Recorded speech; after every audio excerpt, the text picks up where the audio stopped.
네, 안녕하세요. 해설가입니다.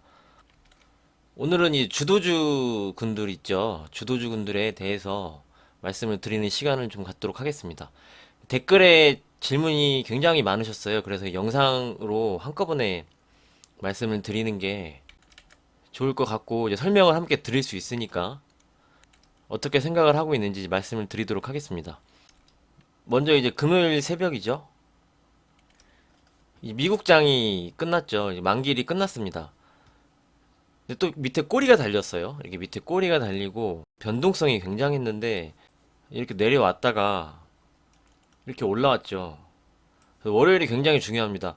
이게 어떤 의미가 있냐면은 이제 이 마지막에 좀 회복을 해준 게 이제 만기일 영향으로 이 포지션 때문에 회복을 해준 걸 수도 있죠. 반대로 여태까지 이 만기일 때문에 이렇게 민 걸 수도 있죠. 그렇기 때문에 월요일이 이제 새로 출발을 하는 날이니까 나스닥은 당장 내일 이제 아침부터 나스닥 선물이 굉장히 중요할 겁니다. 그 움직임에 따라서 우리 시장이 영향을 받으면서 좀 움직일 거라고 생각을 하기 때문에 내일 나스닥 선물 그리고 내일 저녁이죠. 미국장이 어떻게 움직이는지 꼭 체크를 하고 그 후에 이제 매수를 해도 매수를 하고 요런 전략이 좀 필요해 보입니다. 가능성이 이제 양쪽으로 다 있다고 말씀을 드렸죠. 그렇기 때문에 내 하루 정도 이제 어떻게 움직이는지 흐름을 보고 우리 시장을 접근을 하자. 이렇게 정리를 해드리도록 하겠습니다. 그럼 이제 주도주군 살펴보도록 하겠습니다. 네이버, 카카오, 이 인터넷 기업들이 하락을 한 게요. 이제 미국 기술주 나스닥이 급락을 하면서 영향을 좀 많이 받았습니다. 이제 알파벳인데요. 이제 구글이죠. 이 차트를 보면은 여기에서 이제 고점을 찍고 이렇게 밀렸어요. 그러면서 우리 카카오나 네이버, 이 인터넷 언택트 기업들도 영향을 받는 모습이었습니다. 여기에서 이제 반등을 해주는 게 굉장히 중요하겠죠. 돌려줘야 됩니다. 미국에서 미국 기술주들이 이제 알파벳은 어느 정도 이제 저점이 나온 것 같아요. 알파벳은 저점이 좀 나왔는데 아마존 아마존은 조금 더 밑에 열려 있죠. 여기까지 120회선까지 열려 있는데 얘네들이 좀 이렇게 지지를 해주고 반등이 좀 나와주고 돌리는 흐름이 나와야지 우리 카카오나 네이버도 좀 본격적으로 좀 영향을 받을 거라고 좀 생각을 합니다. 네이버는 여기 말씀드렸죠. 여기 계속 와 있는데 조금 이탈을 했습니다. 여기를 이제 이탈하고 카카오도 마찬가지인데요. 지금 주도주 군들 계속 매수를 해도 되느냐 이렇게 질문을 많이 해주시는데 개인적인 생각으로는요. 현 보유 비중으로만 대응을 하시고 추가 매수는 아직 자리가 아니라고 좀 생각을 합니다. 뭐 이제 LG화학처럼 막 이렇게 급락이 두 번 나왔죠. 이렇게 나오면은 이런 자리에서는 매수를 할 수 있는데 지금은 이제 물타고 그런 자리가 좀 아니라고 좀 생각을 합니다. 현 보유 비중으로 좀 대응을 하자. 결론을 먼저 말씀드리면은 이렇고요. 금요일에 영상에서 올려드린 대로 상황들이 여러 가지 이런 내용들이 있기 때문에 지금은 그 보유 비중으로 가셔야지 물타거나 그런 자리가 좀 아니라고 다시 말씀을 드리고요. 카카오는 조금 낫죠. 상황이 이제 수급이 좀 괜찮습니다. 수급이 이제 연기금에서 좀 이제 매도가 좀 멈추고 들어오면서 좀 지지를 해주고 이제 양봉도 나오고 하는데 이제 거래량도 많이 줄었죠. 카카오도 마찬가지입니다. 보유 비중으로만 이제 대응하시고요. 추가 매수는 좀 확인을 하고 필요해 보인다 이렇게 좀 생각을 합니다. 이게 여기서 막 물 타다가요 이렇게까지 내려오면은 그 자금이 추가적인 자금까지 이제 물릴 수가 있죠.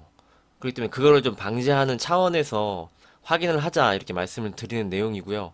여기서 이제 올라가면 올라가는 대로 이제 보유 비중대로 대응을 하면 됩니다. 하지만 네이버나 카카오나 지금 좀 열려 있어요. 밑에 좀 열려 있기 때문에 추가 매수는 좀 지켜보고 오히려 이렇게 더 하락을 하면 그때는 이제 가능합니다.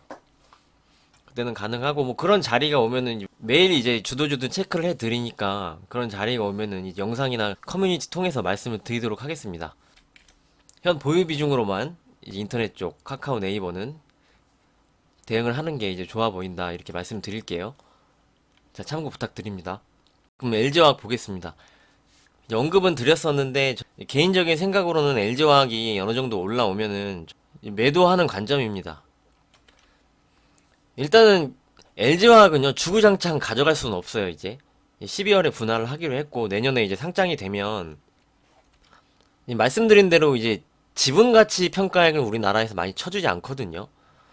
지분가치 쪽으로는 주가 영향을 많이 받지 못합니다. 그 본 회사의 가치만 좀 높게 쳐주지, 지분가치를 별로 이렇게 높게 쳐주지 않기 때문에, LG화학은 이제 에너지를 100% 자회사로 갖고 있지만, 상장을 하면서 이제 지분율도 줄어들 것이고, 이렇기 때문에 LG화학은 이제 올라오면은 저는 이제 매도하는 관점입니다. 그래서 저는 개인적으로 이제 물적 분할 이슈는 정말 주주들을 생각을 안 한 조치라고 좀 생각을 합니다. 그게 자기들이 이제 정통 화학 쪽에서 돈을 벌고 그쪽으로 지금 배터리에다 투자를 계속 했거든요. 근데 이제 수익이 나니까 그거를 분산을 시키겠다는 건데 정말 그거는 주주들을 좀 생각을 안 한 조치라고 생각을 하고요. 이미 시장에서도 좀 개인들한테 신뢰를 좀 많이 잃었다고 좀 생각을 합니다. 매물이 좀 많이 생겼거든요. 위에도 매물도 좀 생기고 추가적인 상승 여력은 좀 더 있다고 보여지고요. 그 추가적으로 올라왔을 때는 매도하는 게 좋아 보인다 이렇게 말씀을 드리도록 하겠습니다. 그럼 다음은 이제 셀트리온 볼게요. 셀트리온이 이제 대형 호재가 나왔죠. 코로나 치료제 2상, 3상 식약처 승인 받아서 동시 이제 진행을 들어갔는데 그래도 이렇게 오르지 못하는 거는요. 이제 공매도 쪽 영향이 있다고 좀 생각을 합니다. 이제 3월 15일부터는 공매도가 이제 금지가 돼 있었기 때문에 조성자 말고는 되지 않았죠. 그런데 이제 1월부터 보면요. 480만 주가 지금 돼 있거든요. 공매도가. 공매도를 여러 증권사에서 좀 한 것 같습니다. 그렇기 때문에 많이 올라가지 못하죠. 안 사주는 겁니다. 사주지 않고 올라가는 걸 좀 싫어하는 거죠. 올라가면 갈수록 자기들이 이제 손실이 생기니까 이제 해보자. 좀 이런 관점인 것 같은데 셀트리온도 이제 저도 좀 보유 중이죠. 보유 중인데 현재 보유 비중으로만 좀 대응을 하시고요. 추가 매수는 여기 셀트리온 자리가 오면 말씀드리도록 하겠습니다. 셀트리온도 보유 비중만 그대로 갖고 가자는 전략이고요. 뭐 딱히 악재가 있거나 그런 것도 없고 성장은 계속하고 실적도 계속 좋아지고 하기 때문에 뭐 계속 내려올 거라고 생각은 하지 않고요. 어느 정도 그 부분에 좀 해소가 좀 필요하다고 좀 생각을 합니다. 이렇게 막 지금 방향도 없죠. 방향이 없는 구간에서는 매수가 아니고요. 이제 뭐 방향이 나왔을 때 이제 매수를 하는 관점으로 말씀을 드리도록 하겠습니다. 이렇게 정리를 해드릴게요. 그 다음에 이제 말씀드린 종목 보겠습니다. 이번 주 말씀드린 종목이 SFA였죠. SFA는 흐름이 괜찮습니다. 뭐 금요일에도 좀 올랐고요. 이제 기업 내용 말씀드렸고 이제 자사주 매입하고 있다고 이제 말씀을 드렸죠. 요 거래량이 좀 의미가 있습니다. 여기 이제 매물을 요날 좀 소화를 했거든요. 거래량이 많이 늘었죠. 그리고 이제 올라오지 못했던 종목이고 그러면서 이제 말씀을 드렸는데 그러면서 여기서 이제 좀 소화하고 있습니다. 소화하고 이제 상승이 좀 나오고 수급도 계속적으로 괜찮죠. 그렇기 때문에 SFA는 저도 이제 1차 매수를 했는데요. 그러면서 이렇게 추세를 거래량이 증가를 하면서 긴 장대 항봉으로 돌파. 그래서 뭐 실적도 좋고 2차 전지, 4차 산업의 자동화 시스템, 반도체 괜찮은 업황에 이제 장사를 하죠. 그렇기 때문에 여러 가지 박자도 맞고 계속적으로 보면서 말씀드리도록 하겠습니다. SFA는 계속 보는 거고요. 이제 두산 말씀드렸죠.